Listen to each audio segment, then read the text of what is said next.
આજે ભાઈએ કીધું એમ કે પ્લોટ વેચીને દાડો કર્યો તો એ ભાઈની મિલકત તો ગઈ ને. જો આપણે નહીં જાગીએ ને તો કાલ સવારે આપણી થોડી જાજી જમીન વેચાય છે, કાં તો તમારો વ્યવહાર સાચો હોય છે, તમે ક્યાંકથી તમારે ઊંચા વ્યાજે રૂપિયા લાવવા પડશે, કાં તો તમારી પાસે જો તમને રૂપિયા નહીં મળે તો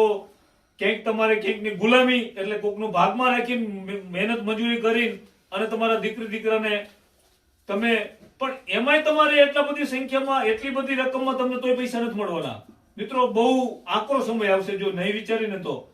બસ બે હાથ જોડી આપ સૌને નમ્ર વિનંતી